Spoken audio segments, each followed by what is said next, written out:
sebagai bentuk penyembahan kita di hadapannya. Kasih yang mulia tanpa syarat, itulah kasih Bapa surga. Relakan Yesus yang dikasihinya bayar dosa, gantikan kita. Betapa mulia dan berharga pengorbanan kasih sempurna, tiada dapat tergantikan selain ku berikan hidup ini untuk senangkanmu.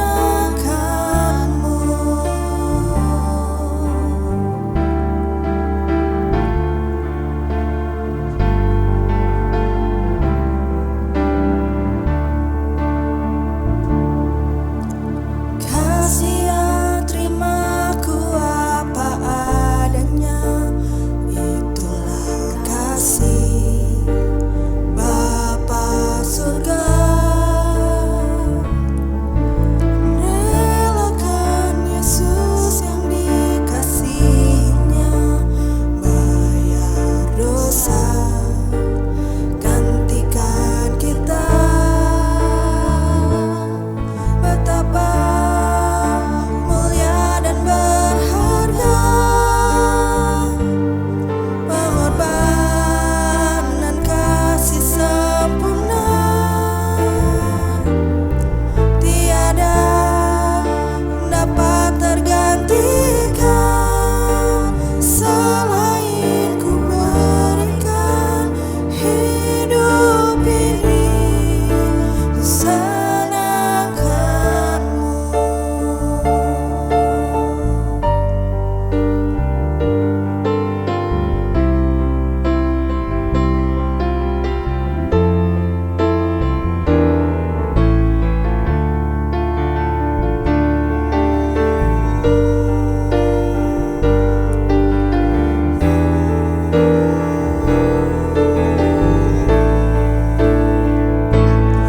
Betapa mulia dan berharga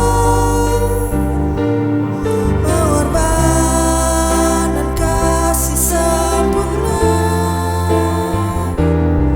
tiada dapat tergantikan selain ku berikan hidup ini.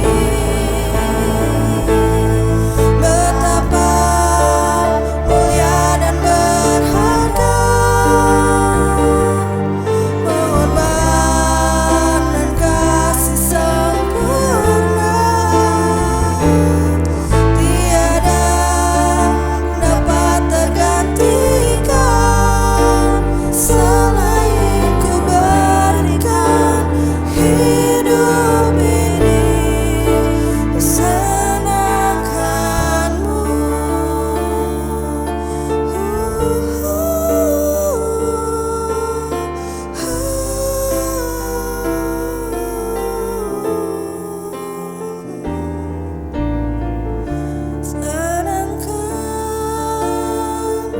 Senangkanmu.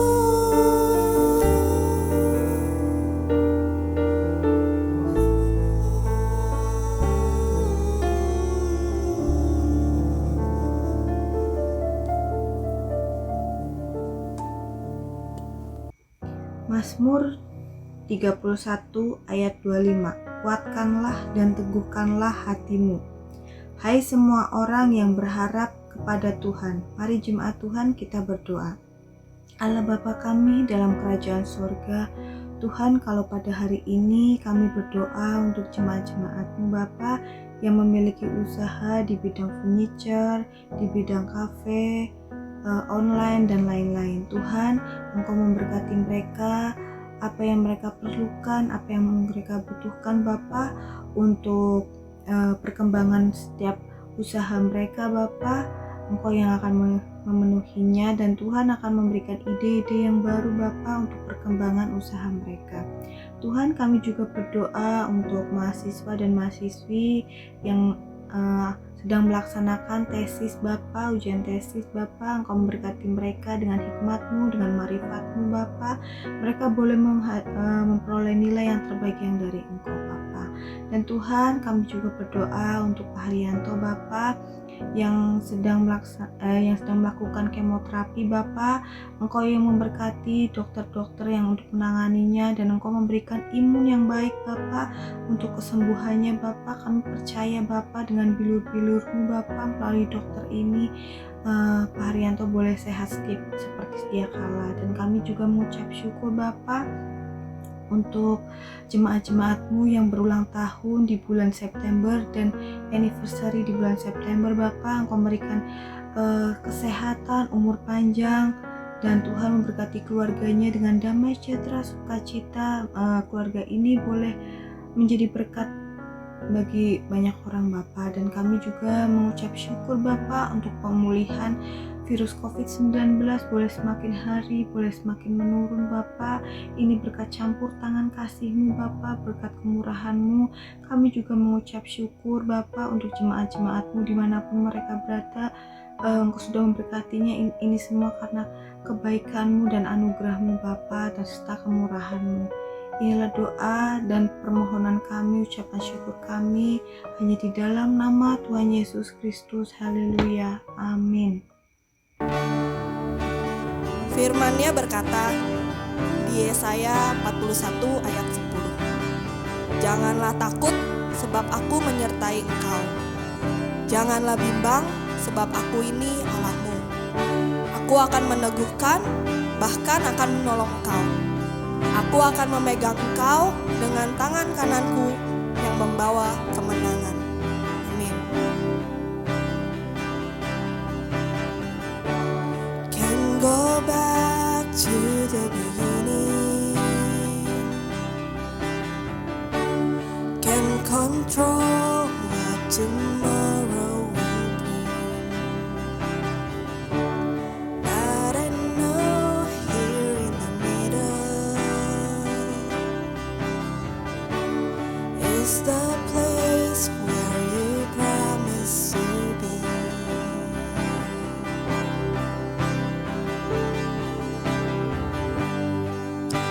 Not enough unless you come. Will you meet me here again? 'Cause all I want is all you are. Will you meet me here again?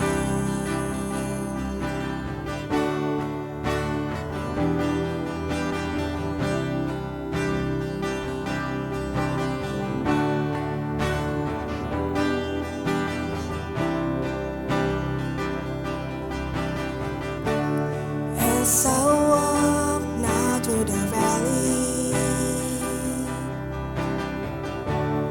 let your love rise above every view. Like the sun shaping the shadow, in my weakness your glory appears.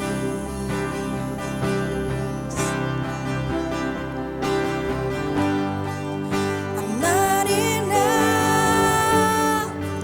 unless you come.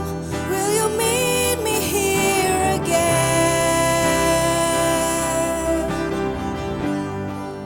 'Cause all I want is all you are. Will you meet me here again?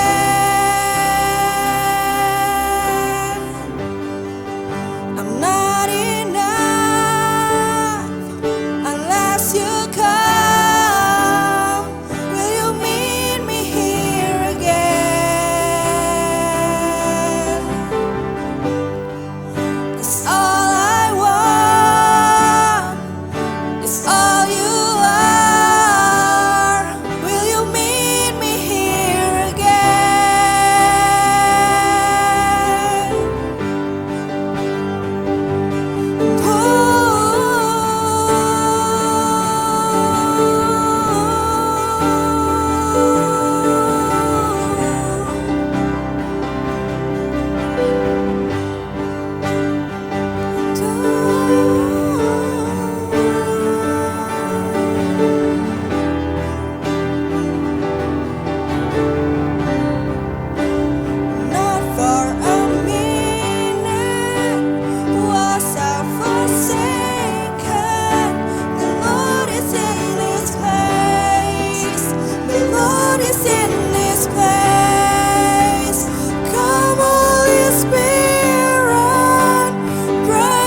Rasakan hadiratnya.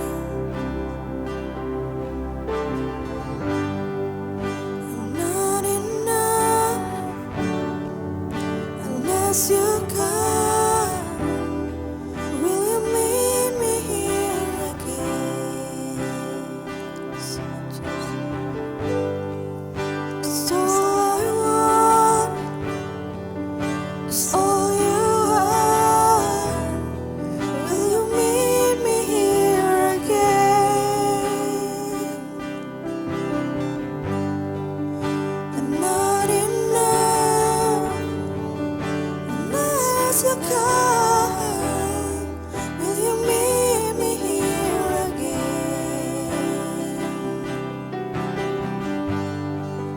'Cause all I want is all you are. Will you meet me here again,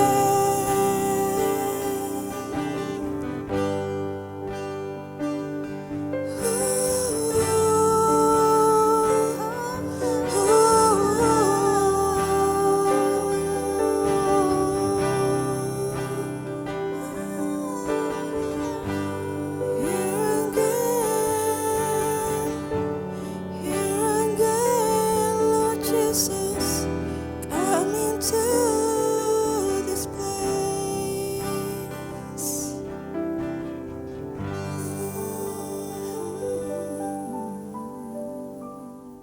Selamat pagi dan selamat memasukin bulan Oktober. Luar biasa sekali bahwa kita udah sampai di bulan ke-10 dari tahun 2021 ini. Luar biasa kalau diingat-ingat bagaimana kita mulai dengan pandemi tahun kemarin, bulan Maret. Kita terus sampai hari ini, sekian lama kita mengalami dan masuk ke dalam pandemi ini ya. Kita nggak bisa bertemu muka, tapi selalu hanya seperti ini. Tapi saya mengucap syukur karena kali ini kita akan masuk ke dalam suatu bagian yang penting sekali dari Greater Destiny. Suatu hal yang besar, tujuan yang besar. Yang selama ini tahun 2021 ini kita terus mulai dengan tema yang sama sebetulnya, cuman bagian per bagian. Dan kali ini temanya adalah Living in Freedom. Artinya hidup atau menghidupi kebebasan atau kemerdekaan itu. Tapi sebelumnya seperti biasa, yuk kita berdoa terlebih dahulu dan kemudian kita akan mendeklarasikan pentingnya firman Tuhan. Yuk kita berdoa. Tuhan, terima kasih untuk hari ini. Terima kasih untuk setiap kesempatan di mana kami boleh ya Tuhan untuk masuk ke dalam ibadah, masuk ke dalam bagian yang penting yaitu di mana kami boleh mendengarkan dan kami boleh mengerti dan kami boleh melakukan firman itu dalam kehidupan kami.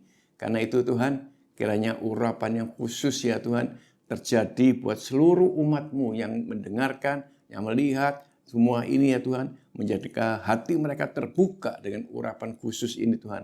Termasuk hamba-Mu sendiri karena kami percaya Tuhan, kami mendengar dan firman-Mu adalah pedang yang bermata dua. Dan kami tahu ya Tuhan, kepada siapapun juga, hamba juga akan merasakan dan mengalami. Terima kasih Tuhan, terpujilah nama-Mu. Di dalam nama Yesus Kristus, kami berdoa dan mengucap syukur. Amin. Baik, sebelum kita mulai semuanya, tentunya setiap kita khotbah, kita selalu mendasarinya dengan firman Tuhan. Dan untuk itu, Anda tentunya ada di depan Anda, atau ada di komputer Anda, atau ada di HP Anda. Mari kita angkat tinggi-tinggi dan kita deklarasikan sekarang firman Tuhan ini. Inilah kabar baik. Saya diselamatkan oleh kasih karunia Allah dan bukan oleh perbuatan saya. Saya dibenarkan, saya diubahkan, dan saya diberkati di dalam Dia. Sekarang saya tahu, segala sesuatu terjadi di dalam hidup saya untuk kebaikan. Karena saya dipanggil sesuai dengan rencananya. Bersama kita hidup untuk kemuliaan Allah. Puji Tuhan, kita mengucap syukur. Bersama-sama kita tetap menjadi sesuatu yang luar biasa, yaitu kita percaya kita punya misi yang utama adalah people is our mission. Dan jangan lupa juga, bukan cuma sekedar itu saja, tapi juga kita berusaha untuk bisa mendekatkan kita semuanya kepada Tuhan. Dan kemudian kita belajar dan kita mau dimuridkan. Itulah visi kita semuanya, dan saya percaya ini misi yang telah dibebankan oleh kabar baik ini. Terpujilah nama Tuhan Yesus Kristus. Haleluya. Oke, saudara, kita akan mulai tentunya dengan firman Tuhan kali ini. Dan kali ini saya tahu kita semua akan belajar tentang sesuatu yang boleh dikatakan sesuatu yang penting sekali, yaitu tentang living in freedom. Living in freedom. Kelihatannya sih sederhana sekali ya. Dan kadang-kadang kita nggak menyadari apa artinya sebenarnya. Bagaimana sih hidup atau menghidupi kebebasan itu. Mengapa kita harus seperti itu? Dan buat apa? Atau buat siapa saja sebenarnya yang kita bisa menghidupin atau hidup di dalam kebebasan ini. Untuk itu kita akan mengawali dengan apa sih artinya living?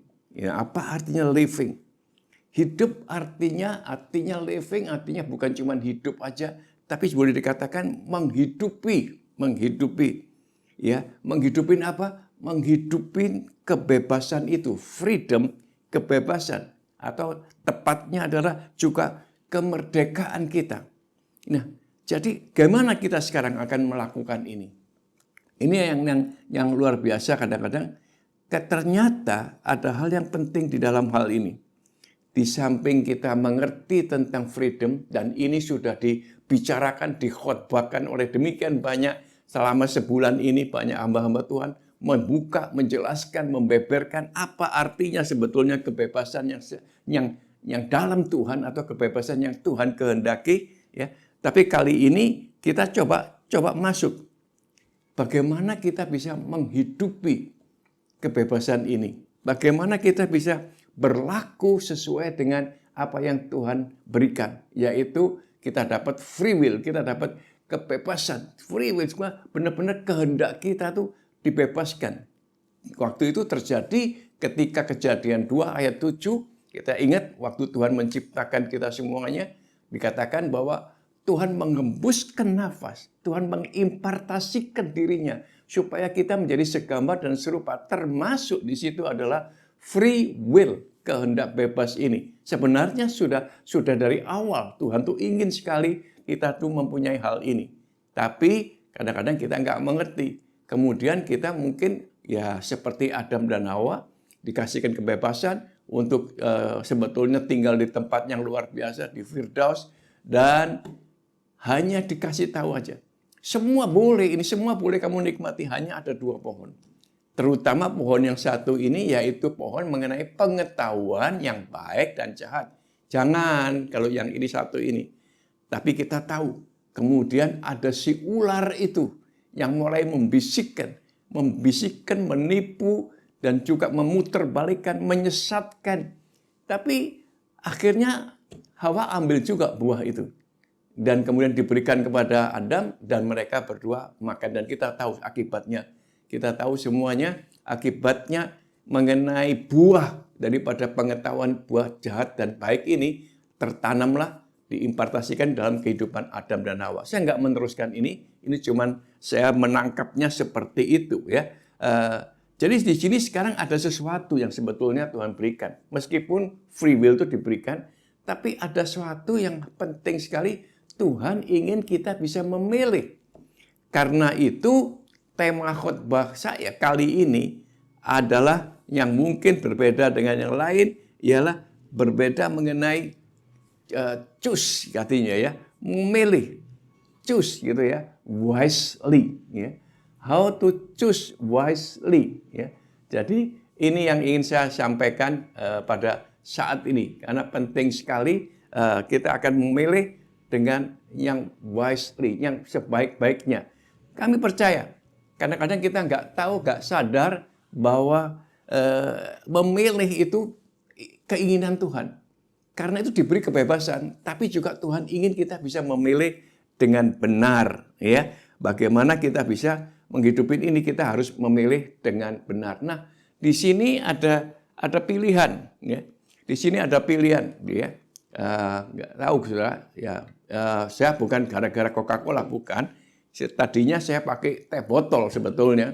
Tapi kali ini karena teh botolnya keburu diminum, jadi ini yang ada. Nah, misalnya saja, saya kemudian diberikan pilihan ini. Ada Coca-Cola dan ada aqua atau ada air mineral. Kemudian waktu selesai makan, kita ditanyai, mau yang mana, pilih yang mana. Nah, saudara, sebagai orang yang usianya seperti saya, tentu kemudian saya memikirkan, nggak baik. Padahal dulu waktu saya muda ini salah satu yang terus saya minum gitu, suka sekali saya gitu ya. Tapi pada usia saya, maka ini nggak baik buat saya. Jadi lebih baik saya milih yang lebih sederhana, yaitu air putih. Nah, ini gambaran tentang memilih. Ya. Jadi ini masih mudah sekali. Kenapa? Mudah karena ini pilihan-pilihan yang paling sederhana. Ini pilihan-pilihan yang gampang setiap kalinya kita pelajari atau kita karena kita mengerti maka kita pelajari. Nah, di sini sekarang kita bisa membedakan sesuatu yang penting, yaitu mengenai bagaimana choose wisely ini. Bagaimana kita memilih dengan wisely ini. Ya. Karena ternyata ada dua hal yang penting di sini. Ya. Wisely gitu ya. Di sini memilih dengan wisely. Nah, di sini kata wise itu bisa berubah menjadi wisdom. Artinya hikmat. Tapi sebenarnya bahasa Indonesia saya senang sekali. Ya, dikatakan seperti kamu kalau memilih, kamu harus menjadi orang yang arif dan bijaksana. Arif dan bijak ada dua bagian. Bukan cuma wise gitu aja ya. Tapi kata wise di sini ternyata Indonesia ini lebih bagus sekali dikatakan kita mesti memilihnya dengan arif dan kemudian bijaksana atau bijak. Maksudnya apa? Kata arif itu timbul oleh karena pengertian, oleh karena pengetahuan. Seperti contohnya kita lihat di Amsal 1 ayat 7 dikatakan bahwa betul-betul ya pengetahuan itu takut akan Tuhan itu merupakan dasar daripada pengetahuan itu sendiri. Tanpa itu kita nggak mungkin bisa mendapatkan yang lainnya. Seperti itulah kata-katanya ya. Sedangkan kita tahu arif di sini adalah pengertian. Arif di sini adalah suatu pengetahuan yang kita pelajari selama ini seperti tadi yang saya katakan. Ya. Sedangkan bijaksana itu tentunya karena apa saudara? Karena kita mendapatkan hikmat demi hikmat. Masalahnya hikmat ini sekarang yang kita harus membedakan. Dan sekarang kita belajar. Dari mana kita belajar yang terbaik tentang hal ini? Tentunya dengan Rasul Petrus. Kenapa? Karena dia yang mengalami tentang memilih yang benar ini. Mengalami tentang apa itu artinya kebenaran-kebenaran yang sebenarnya, kebenaran ilahi ini. Nah, kita belajar dari Rasul Petrus sekarang. Mari kita buka sama-sama 1 Petrus 2 ayat 9. 1 Petrus 2 ayatnya yang ke-9. Ya. Kita awali dengan ini. Dikatakan seperti ini. Tetapi kamulah bangsa yang terpilih. Luar biasa. Imamat yang rajani. Dikatakan seperti itu. Bangsa yang kudus. Bangsa yang kudus dan umat kepunyaan Allah sendiri. Supaya, masalahnya di sini, supaya kamu memberitakan perbuatan-perbuatan yang besar dari Dia yang telah memanggil kamu keluar dari, katakan, kegelapan kepada terangnya yang ajaib. Ini harus digarisbawahi semua ini. Artinya apa, saudara? Artinya Petrus mulai menjelaskan dengan identitas kita. Jadi yang pertama kita akan tahu identitas kita ini siapa. Enggak sembarangan. Karena kita ini adalah umat pilihan Dia. Bahkan imamat yang rajani dikatakan seperti itu ya. Kita mulai dengan satu identitas. Nah, kenapa saya katakan kita belajar dari Petrus? Karena memang Petrus ini adalah orang pilihan Tuhan. Dialah kemudian yang kita tahu ketika yang dipilih pertama, yaitu, ayo Petrus, Simon Petrus ini, aku akan jadikan kamu penjala manusia. Itu sudah yang pertama-pertama pada Petrus ini. Dan kita tahu juga beberapa hal Petrus misalnya. Petrus dengan Yohanes dan Yakobus, anak Zebedius ini, pernah diajak naik ke gunung, ke atas. Di mana di situ terjadi transfigurasi. Di mana kemudian mereka melihat ada sesuatu sinar yang jelas sekali, yang terang sekali. Dan di situ mereka melihat kelihatannya ada Tuhan Yesus, ada juga Musa, Elia, saya rasa Abraham dan Elia. Atau ya kalau nggak salah seperti itu ya, maaf. Tapi di sini yang diajak itu Petrus, Yakobus dan juga Yohanes. Dan masih lagi, waktu di Getsemani, waktu Tuhan mengalami sesuatu yang berat, tekanan yang berat. Ada kesedihan yang demikian menumpuk ke dalam kehidupan dia.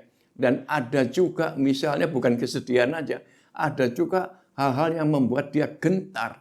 Kalau kita melihat di Taman Getsemani, itu Tuhan mengajak mereka bertiga tentunya, berempat bersama Tuhan. Mereka itu diajak untuk apa, saudara? Berdoa dan berjaga-jaga.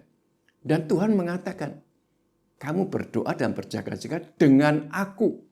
Pada saat apa? Pada saat Tuhan mengalami suatu tekanan yang berat. Jadi kita harus sadar ini. Kenapa Tuhan tiba-tiba memberi contoh? Kalau kita mengalami tekanan yang berat, kalau kita mengalami misalnya berat sekali kita nggak bisa memutuskan apa-apa, paling tidak kita nggak ada pikiran usaha kita yang bisa menyelesaikan suatu masalah yang berat buat kita.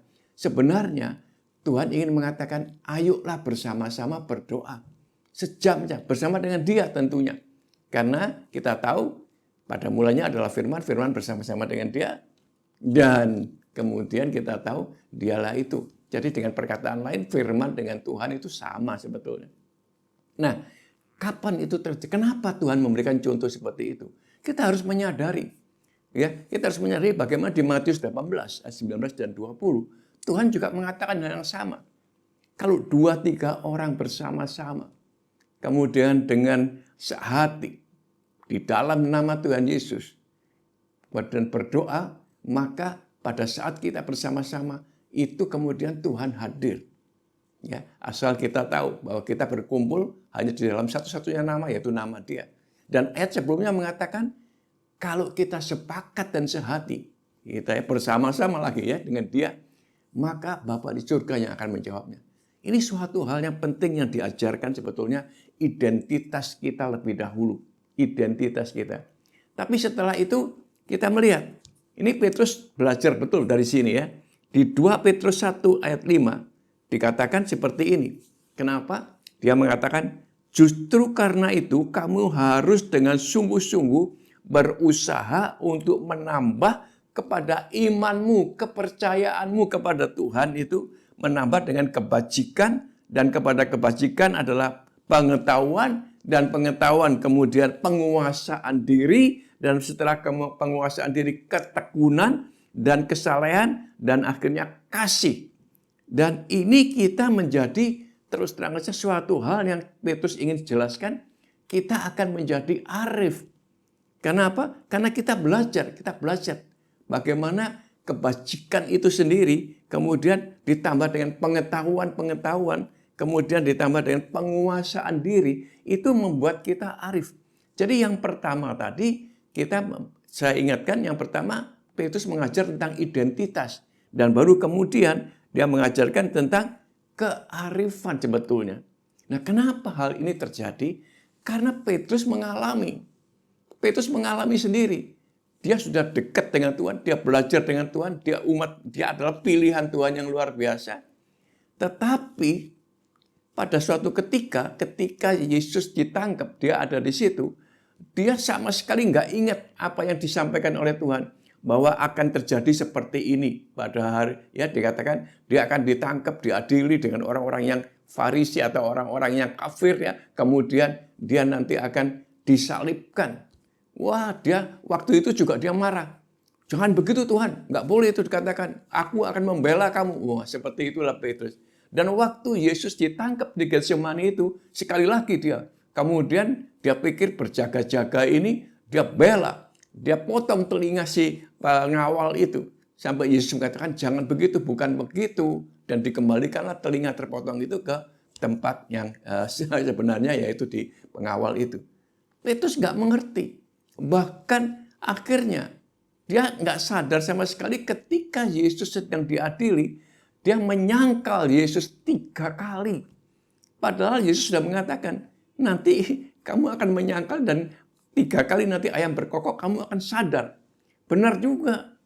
Ketika 3 kali dia menyangkal Tuhan Yesus, begitu ayam berkokok dia sadar baru.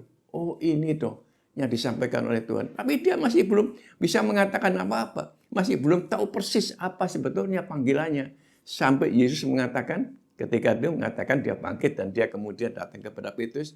Petrus, apakah engkau mengasihi aku? 3 kali dikatakan seperti itu. Gembalakanlah domba-dombaku. Nah, sekarang jelas. Tadi mulai dengan pelajaran demi pelajaran, kemudian akhirnya panggilan. Ini yang paling penting sekali. Dipanggilnya Petrus menjadi gembala. Dan Petrus pun waktu itu juga, aku gembala terus gimana gitu. Masih ketakutan dia. Ya, sampai dia akhirnya berdoa bersama-sama di upper ruang atas itu. Dan di situ Roh Kudus kemudian melengkapi semua itu. Roh Kudus hadir dan semuanya ada sesuatu yang luar biasa, ya. Dan disitulah kemudian Petrus sadar bahwa dia harus menggembalakan, bahwa dia harus memberitakan kabar baik. Dan kami tahu semuanya, dari situlah kemudian Petrus berkhotbah saja. Apa yang terjadi kita tahu, ya, sekian ribu orang kemudian bertobat. Nah, sampai di sini misalnya, kemudian apa yang dikatakan oleh Petrus sekarang setelah dia mengetahui semua ini? Sebab dikatakan di 2 Petrus 2. Kalau kita baca 2 Petrus 2 mulai dari ayatnya yang pertama, Petrus kemudian mengatakan hati-hati. Ada banyak penyesat-penyesat, ada banyak penghulu-penghulu di udara. Kalau kita Rasul Paulus mengatakan seperti itu. Ya, di Efesus 6 Rasul Paulus mengatakan ada penguasa-penguasa di udara, ada penghulu-penghulu. Itu lawan kita, bukan darah dan daging kita. Tapi kalau Petrus menjelaskan ada penyesat-penyesat, ada hal-hal yang memalsukan, memutarbalikkan kebenaran Allah.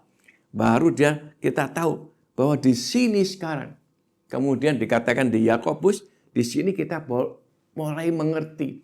Kenapa Yakobus mengatakan dengan jelas sekali, kalau kamu kekurangan hikmat, maka minta, Tuhan akan memberikan. Tapi hati-hati, dikatakan gini ya, karena di saat ini kita itu, orang pilihan itu nanti ada hikmat yang sifatnya duniawi, ada hikmat yang ilahi. hikmat yang datang dari atas. Ini harus kita bisa membedakan. Makanya di sini membedakan itu penting sekali. Kenapa? Karena akan ada penyesat-penyesat. Jadi di sini kita melihat sekarang tadi mulai pertama identitas yang penting. Yang kedua kemudian kita melihat sebenarnya yang kedua ini adalah kebenaran-kebenaran Tuhan itu dinyatakan atau karakter Tuhan itu dinyatakan sebenarnya. Ya. Dan yang ketiga kita harus hati-hati berjaga-jaga dari apa? Berjaga-jaga dari penyesat-penyesat ini. Ya. Untuk apa? Supaya kita menjadi Christ center. Kita hanya ada di arah atau ada bersama-sama nempel dengan Tuhan sendiri. Ya. Inilah proses demi proses. Sampai kita mengerti juga ketika Yohanes 14 ayat 6 dikatakan dengan luar biasa. Yesus sendiri sehingga kemudian mengatakan, akulah jalan, kebenaran, dan hidup itu. Nah, kita harus sadar bahwa tidak ada kebenaran ilahi kecuali kebenaran itu di dalam Kristus sendiri. Ya, sekarang kita melihat apakah benar sebenarnya seperti itu. Nah, apa yang sebetulnya penyesat-penyesat ini sebetulnya dikatakan seperti itu. Meskipun dikatakan akulah jalan, kebenaran, dan Allah itu setelah semuanya terjadi. Tapi coba perhatikan. Coba perhatikan di misalnya 1 Raja-Raja. Kita melihat Salomo sekarang. 1 Raja-Raja 3 ayatnya yang ke-5, 9, dan 12. Kita perhatikan di sini ya apa yang terjadi sebenarnya. Pada waktu itu Salomo ditawari oleh Tuhan. Bayangin ditawari oleh Tuhan. Salomo, kamu mau minta apa? Minta apa dikatakan? Kamu mau minta apa? Bayangin Tuhan menawarkan. Bayangin kalau kita ditawarin seperti itu rasanya, waduh, langsung di dalam pikiran kita ini keluar semuanya. Oh, aku minta rumah, aku minta mobil, aku minta yang masih jomblo, aku minta istri atau minta suami dan seterusnya. Ada semuanya itu adalah ego kita yang kemudian kita keluarkan terlebih dahulu. Dan apa yang kemudian diminta oleh Salomo, itulah yang luar biasa. Kalau kita baca nanti di kejadian yang saya sebutkan tadi, ya, kejadian 1 Raja-Raja 3. 1 Raja-Raja 3 ayat 5, 9 sampai dengan 12 dikatakan kemudian Salomo meminta apa? Berikanlah kepadaku hati yang sering digambarkan dengan roh atau hati kita yang bisa membedakan yang benar dan salah, yang bisa membedakan yang baik dan jahat. Jadi disinilah sesuatu yang Tuhan, inilah kebenaran Allah yang benar. Sampai Tuhan pun tersentuh. Dan kemudian Tuhan, oh kalau kamu minta itu, oke, itu berarti luar biasa. Kamu mengerti apa kebenaran yang sebenarnya dari Tuhan. Kenapa Tuhan memberikan kebebasan, yaitu free will, tapi bisa kita mempunyai roh hati yang bisa membedakan kebenaran-kebenaran ini. Dan kemudian dikatakan karena kamu minta itu, aku berikan yang lainnya.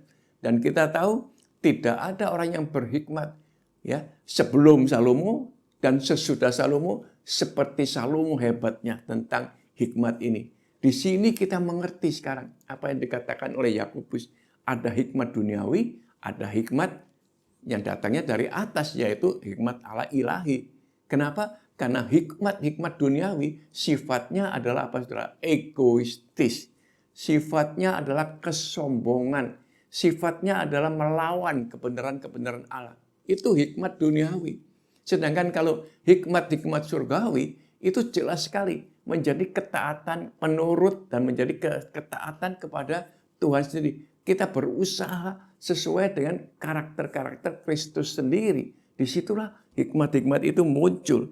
Jadi sekarang kita boleh menyadari sekali apa kata Rasul Paulus. Ya, Rasul Paulus di Roma 12 ayat 2, Rasul Paulus juga mengajar hal yang sama. Dikatakan kalau kamu nggak bisa kalau budimu tidak bisa berubah, kamu nggak akan tahu kebenaran yang benar daripada Tuhan itu, kamu nggak tahu dan nggak mengerti. Jadi artinya apa? Sama sebetulnya. Kalau kita nggak bisa merubah, artinya karakter kita nggak bisa merubah perasaan kita, pendirian cara-cara kita, itu kan hikmat duniawi semuanya sebetulnya ya. Kemudian kalau kita nggak bisa merubah dengan hikmat ilahi dikatakan, maka kita nggak bisa membedakan yang benar dan yang salah. Kita nggak bisa membedakan yang jahat dan yang baik. Inilah yang terjadi dengan Petrus sendiri. Sehingga Petrus mengajarkan ini semuanya sampai Rasul Paulus menekankan juga hal yang sama.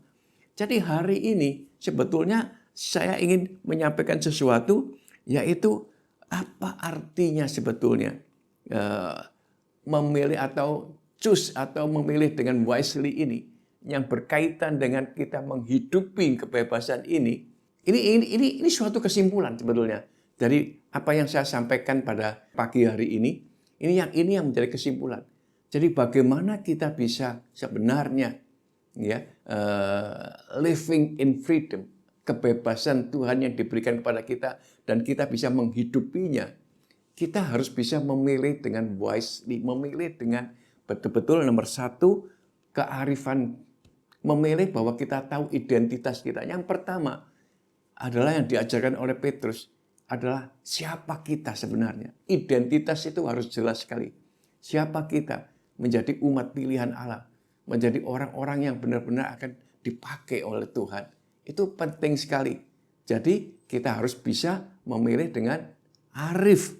Dan juga kita bisa penting sekali mengetahui dengan betul sekali. Dengan kearifan kita mulai mengerti, kita mulai belajar. Pengetahuan-pengetahuan tentang firman Tuhan akan ditambah-tambahkan terus. Sehingga kita tahu bedanya antara hikmat-hikmat duniawi dan hikmat-hikmat yang namanya ilahi. Meskipun sampai hari ini saya harus belajar banyak, tapi saya mengucap syukur. Tuhan selalu melengkapi dengan hal ini. Jadi yang pertama, syarat yang pertama, kalau kita bisa memilih yang benar dan salah. Syarat yang pertama, kalau kita bisa memilih secara wise, yang pertama kali, kalau kita mau menghidupi tentang kebebasan ini, yang pertama syaratnya adalah kita harus tahu identitas kita. Yang kedua, apa? Karakter. Karakter apa? Karakter daripada Kristus sendiri. Bagaimana? Yaitu bijak. Bijak di sini dengan artinya apa? Artinya penuh dengan hikmat-hikmat itu. Jadi bisa membedakan antara hikmat ilahi dengan hikmat duniawi. Karena di sini jelas sekali. Ya. Karena Petrus ingin mengingatkan bahwa kita itu betul-betul harus punya yang disebut karakter Kristus. Budi. Yang dikatakan Rasul Paulus, budi kita harus sesuai dengan apa yang Tuhan mau. Kehendaki ya tentunya. Dan yang ketiga, kita tidak ada lain kecuali kita Christ center. Kita hanya berpusat kepada Kristus sendiri. Dan itu bicara jelas. Kalau yang pertama bicara mengenai kearifan, yang kedua bicara mengenai kebijakan, dan yang ketiga kita bicara mengenai iman. Yang tadi dikatakan iman percaya kita harus ditambahkan dengan basikan, pengetahuan, dan seterusnya. Ini yang penting. Jadi hari ini bagaimana kita bisa choose wisely. 3 hal ini yang menjadi penting sekali. Nomor 1, ketahuilah identitas Anda. Nomor 2, ketahuilah apa itu karakter Kristus yang sebenarnya. Kehendak Tuhan yang sebenarnya. Yang menjadikan kita semuanya lebih menjadi Christ center. Yang ketiga adalah Christ center. Puji Tuhan, inilah yang ingin saya sampaikan pada sore hari. Moga-moga ini bisa menjadi berkat buat kita semua, termasuk saya sendiri. Saya mengalami ini dan saya merasakan betapa pentingnya hal ini. Membedakan. Nah, tapi saya akan tutup dengan hal ini. Ada hal-hal yang mudah sekali untuk memilih. Tapi ada hal-hal yang sulit sekali kadang-kadang. Bagaimana kita memilihnya dengan hal yang sulit. Nah, saya akan kasih contoh hal ini. Ya, ini ada buku dari Jonathan Edwards sebetulnya ya. Buku ini ya. Saya akan berikan contoh dari Jonathan Edwards ini. Kenapa? Karena ini suatu hal pilihan yang sulit sekali ya, dan ternyata kalau kita memilih benar maka ada hasilnya yang luar biasa. Jonathan Edwards dengan Mike Jukes namanya ya. Mike Jukes ini, 2 orang ini seusianya hampir sama, kemudian hidup dan tinggal di desa yang sama, desa kecil, dan ini di cerita ini dimulai dengan waktu mereka ada di situ. Jadi ini terjadi di tahun 1800-an. Jadi kira-kira 250 tahun yang lalu. Dan ada seorang yang menyelidiki kemudian. Kenapa? Karena pada waktu itu sebenarnya di Amerika sendiri itu baru saja mereka mengalami kebebasan. Kenapa? Karena baru menyelesaikan perang yang terus-menerus antara utara dan selatan dan seterusnya. Jadi baru sebenarnya ada suatu kebebasan, kemerdekaan di dalam itu, di dalam bangsa ini. Dan di situ dengan bebasnya sebetulnya kedua orang ini bisa memilih, ya kan ya, milih yang mana. Dan Mike Duke itu, si Mike Duke ini, dia memilih, tanda petik, hikmat-hikmat yang sifatnya duniawi. Dia betul-betul memilih, pokoknya hidup berfoya-foya, pokoknya sekali hidup, kapan lagi ini kita bebas sekarang ini, kita bisa memilih dengan seenaknya pokoknya. Dan dia pilih hidupnya seperti itu. Dan kemudian juga dia menikah dengan wanita, maaf bicara, yang hidup bebas juga. Ya, saya nggak tahu seperti apapun juga, tapi memang kondisinya kedua-duanya bukan cuma bermabuk-mabukan saja, tapi hidupnya hidup bebas gitu ya. Kemudian si Jonathan Edwards sebaliknya. Jonathan Edwards memilih kemudian percaya kepada Tuhan karena dia tahu identitas dia adalah yang dikatakan oleh Petrus dengan jelas sekali, siapa kita. Kita itu umat pilihan, imamat yang rajani. Dan dia lakukan itu. Dia lakukan itu semuanya. Dan apa yang terjadi setelah 250 tahun kemudian diselidikin oleh si wartawan ini, apa yang terjadi ini yang ingin saya sebutkan di sini. Terjadi di dalam keluarga daripada Mike Duke. Ini ya, Mike Duke dulu ya. Namanya, ya betul, bukan Mike tapi Max Duke namanya ya. Dan Jonathan Edwards. Inilah keluarga Max Duke ini setelah 250 tahun kira-kira ya. 440 orang hidup di dalam pesta pora seenaknya. 310 orang menjadi gelandangan dan peminta-pinta. 190 menjadi pelacur wanita-wanitanya. 130 orang menjadi narapidana, artinya menjadi orang yang ditangkap dan menjadi narapidana, tahanan, mungkin juga nggak tahu perkaranya apa, tapi 130 orang menjadi narapidana. 100 orang menjadi pecandu minuman keras. 60 orang mempunyai kebiasaan untuk mencuri, merampok, dan seterusnya. 55 orang menjadi korban pelecehan seksual. Dan 7 orang menjadi pembunuh. Bayangin aja saudara, dari sekian banyak keturunan selama 250 tahun, ini yang terjadi dengan keturunan Max Duke. Dan apa yang terjadi dengan keturunan daripada Jonathan Edwards? Sama, di tahun ukurannya sama, 250 tahun yang lalu gitu ya. 300 orang menjadi pendeta, misionaris, ya, atau orang-orang yang bergerak atau ada di bidang teologi.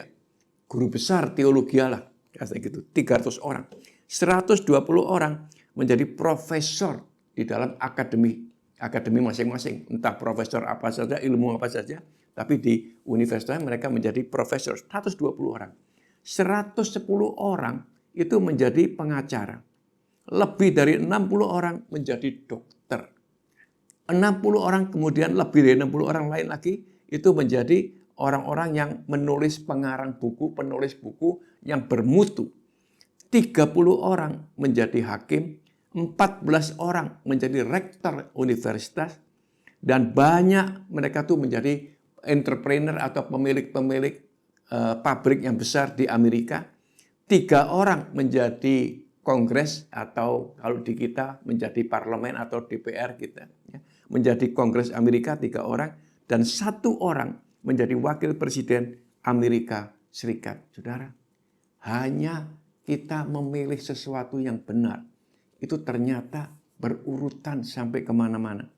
Jadi di sini yang penting sekali, saya ingat kemudian ketika saya harus memilih pada waktu itu.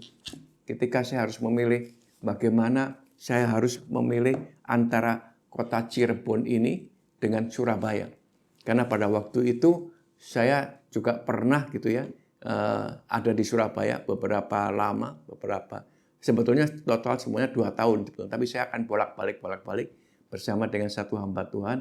Ya. Kemudian beberapa bulan memang saya sering ada di Surabaya. Kemudian ditawarkanlah seakan-akan seperti itu ya. Ditawarkan nomor 1 antara Surabaya dan Singapura. Itu yang pertama. Ya tentunya gampang memilihnya gitu kan ya. Wah, ke Singapura gitu ya. Kita ke Singapura. Tapi yang lebih berat lagi adalah ketika saya dikasih beban atau tugas memilih, ketika saya selesai dengan Singapura dan saya balik ke Jakarta, dan di Jakarta kemudian saya disuruh memilih. Dan ingat, pada waktu itu pilihannya adalah karena saya mendapat izin tinggal di New Zealand, jadi ada pilihan. Saya mau ke New Zealand atau ke Cirebon. Tapi di sini saya belajar betul. Saya belajar nomor satu, sebenarnya menghormati akan orang tua kita. Menghormati akan juga apa yang menjadi atasan kita. Karena mama saya masih ada. Kalau saya ada di New Zealand, kasihan dia. Terlalu jauh. Mama saya sekarang ini sudah hampir berusia 95 tahun. Bulan depan sudah 95 tahun. Jadi saya memilih, ya udah deh, saya akan ada di Cirebon. Saudara, pilihannya sulit sebetulnya. Karena satu di New Zealandia Baru, satu lagi adanya di Cirebon ini. Tapi puji Tuhan, saya mengucap syukur, Roh Kudus memimpin saya memilih oke, saya ada di Cirebon. Dan hasilnya hari ini, saya bisa menyampaikan hal ini kepada Anda semua. Percayalah, bahwa saya cuma ingin menghormati orang tua saya. Ya, dan supaya nggak jauh-jauh, maksudnya seperti itu. Dan juga saya ingin menghormati daripada apa yang menjadi pemimpin saya sendiri. Karena dia punya visi, dia tentu pada waktu dia memberikan pilihan ini, menugaskan saya menghormati. Dan ini yang terjadi. Puji Tuhan, ada banyak sebetulnya saya ingin menyampaikan bagaimana memilih dengan benar. Tapi saya tahu kita udah terlalu panjang dan saya mengucap syukur kalau hari ini bisa menyampaikan ini. Saya ingatkan kembali, di dalam living in freedom, kalian harus bisa choose wisely. Dan di dalam choose wisely ada 3 hal yang penting. Identitas kita, yang kita belajar dari Petrus. Yang kedua, karakter yang benar daripada Kristus. Seperti Salomo sendiri bisa membedakan hati yang bisa membedakan kebenaran Allah dan kebenaran Allah dan juga tipuan-tipuan daripada si penyesat. Ada penyesat soalnya. Dan yang ketiga, yang penting juga adalah saudara? Bahwa kita harus melekat dengan Tuhan. Christ Center. Itu yang ingin saya sampaikan pada pagi hari ini. Terpujilah nama Tuhan. Haleluya. Dan ayo kita sekarang berdoa bersama-sama. Tuhan, kami mengucap syukur dan berterima kasih untuk pagi hari ini. Di mana di dalam menghidupi kebebasan, itu ada sesuatu yang harus kita lakukan, yaitu memilih. Memilih karena kebebasan sudah diberikan oleh Tuhan. Free will ini sudah diberikan oleh Tuhan. Dan kita sudah belajar bagaimana ada begitu model macam-macam tentang free will ini. Tapi kami tahu juga ya Tuhan, ada batasan-batasan sebetulnya yang Tuhan berikan karena adanya si penyesat itu. Karena adanya yang lawan kita bukan darah dan daging, tapi penguasa-penguasa di udara. Kami mengucap syukur Tuhan. Kami belajar hari ini untuk bisa membedakan itu dari seperti apa yang dikatakan oleh Salomo. Terpujilah nama Tuhan. Kami sungguh mengucap syukur dan kiranya Engkau terus memberkati, mengurapi, memakai setiap umat Tuhan. Sehingga firman ini menjadi rema dalam kehidupan kita semua. Terpujilah nama Tuhan. Haleluya. Amin. Dan sekarang kita mengucap syukur kalau masih diizinkan oleh Tuhan. Kita bersama-sama masuk ke dalam perjamuan kudus hari ini. Puji Tuhan saudara. Saya sungguh mengucap syukur karena Tuhan kita bukan cuma mengajarkan, bukan cuma memberi contoh, tapi dia mengatakan, aku ingin bersama-sama dengan kau. Karena setiap firman-Nya mengatakan, berdoa, berjaga-jaga bersama dengan aku. Selalu dikatakan bersama dengan aku. Karena Tuhan ingin memang ada bersama dengan kita orang-orang yang percaya. Mari kita akan berdoa terlebih dahulu dan kemudian kita akan bersama-sama menikmati atau merasakan doa khususnya dengan perjamuan hari ini. Tuhan, kami mengucap syukur untuk hari ini. Dan kalau kami boleh menerima ya Tuhan, baik roti dan anggur, kami percaya Tuhan, itulah tubuh dan darah-Mu sendiri. Dan izinkan sekarang hamba juga mengucapkan syukur dan berterima kasih seperti apa yang telah Engkau lakukan. Kami angkat tinggi-tinggi ya Tuhan, roti dan juga anggur ini di dalam nama Tuhan Yesus Kristus. Jadilah sesuai dengan apa yang Kau kehendaki, yaitu tubuh dan darah-Mu ya Tuhan. Sehingga boleh menjadi satu bersama-sama dengan kita. Terpujilah nama-Mu Tuhan. Haleluya. Amin. Mari angkat roti kita. Saya percaya bahwa kita semuanya sudah menerima roti ini. Mari kita angkat tinggi-tinggi roti ini. Dan percayalah, ketika Tuhan mengatakan, inilah tubuhku yang diserahkan bagi kamu. Dipecah-pecahkan bagi kamu. Dan perbuatlah ini. Terima dan makanlah dengan imanmu untuk menjadi peringatan bahwa aku akan bersama dengan engkau. Mari saudara, mari kita terima dengan ucapan syukur. Segala berkat ini di dalam nama Tuhan Yesus Kristus. Mari kita makan bersama-sama.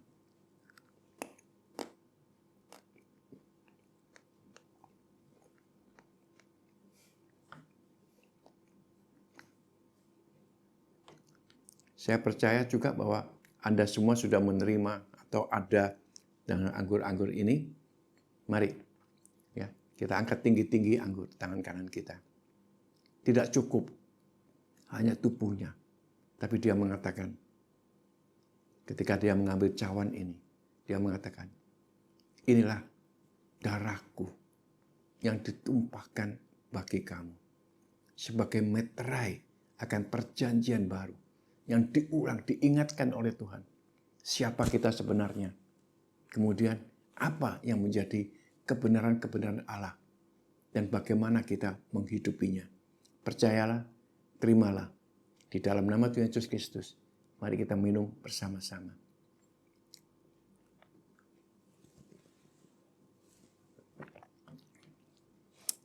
Puji nama Tuhan. Terima kasih Tuhan untuk segala berkat kemurahan-Mu. Terpujilah Engkau. Haleluya. Haleluya. Amin. Dan sekarang, mari angkat tangan saudara. Dan kita terima berkat Tuhan untuk hari ini. Saudara-saudara yang dikasihi oleh Tuhan. Hari ini kalau engkau menerima firman ini, belajarlah untuk mengerti akan keinginan, kerinduan, kehendak Tuhan. Seperti yang disampaikannya. Hari ini, kalau engkau mendengarkan, maka mulai dari saat ini, semua yang benar, semua yang mulia, semua yang adil, semua yang kudus, semua yang manis dan semua yang sedap didengar, semua yang disebut kebajikan dan patut dipuji, pikirkanlah semua itu. Dan apa yang telah kamu pelajari, apa yang telah kamu terima hari ini, apa yang telah kamu dengar dan apa yang telah kamu lihat, lakukanlah itu. Maka Tuhan Allahmu yang menjadi sumber daripada kasih dan sumber daripada damai sejahtera akan menyertai engkau. Bahkan dari hari ini sampai selama-lamanya Tuhan memberkati. Haleluya. Amin.